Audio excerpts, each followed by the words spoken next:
magpiprito ako ng ano, dried fish, yung bulad, talakitok. Sana walang makaamoy na kapitbahay. I-ano ko ito, ihalo ko sa dinengdeng, tapos yung iba naman ay ano, pang-almusal ko.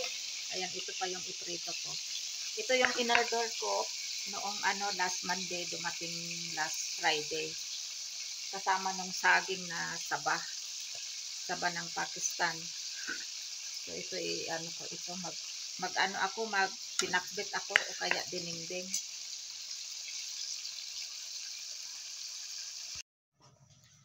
Ito lahat yung aking prinito na dried fish o kaya bulad. Nakasaing din ako ng kanin. Tapos ito idinengdeng ko. Hindi ko na nilagyan ng bagoong isda kasi sobrang alat nito. Hinugasan ko na nga 3 beses. Tapos pagkatapos kong hinugasan, pinatulo ko tapos prinito. So ito ang isasahog ko, yung ulo. Saan na ba yung ulo? Yan. Masarap sana ito kung ano, fresh. Yung ulo ang isasahog ko. Ayan.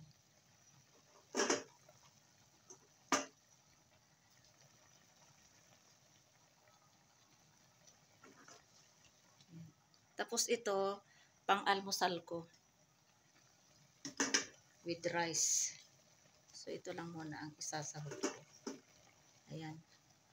Nagmamadali akong magprito. Baka maamoy ng mga kapitbahay. Buti na lang ano, mahangin-hangin sa labas.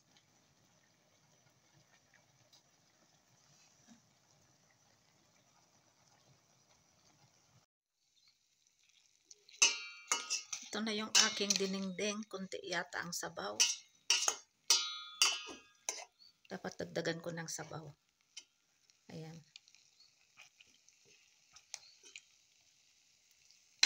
Kaakyat lang ni Fahad galing doon sa baba. Tinanong ano ba yung mabaho. Sabi niya parang namatay daw na daga o kaya aso. Sabi ko dried fish. Sabi ko huwag kang maingay dyan. Sabi ko sa kanya.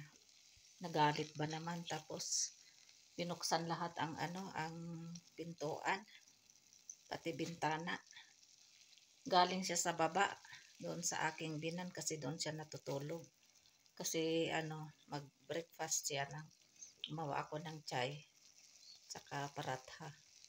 So bumaba uli. Sabi ko kung hindi mo kayang amoy, bumaba ka ulit. Ngayon bumaba na pagkatapos niyang mag-breakfast. Hirap talaga pag ano, dried fish talaga yung bulad. Kasi ano, nangangamoy talaga. Pero buti naman at mahangin-hangin kung saan napunta yung ano, yung amoy.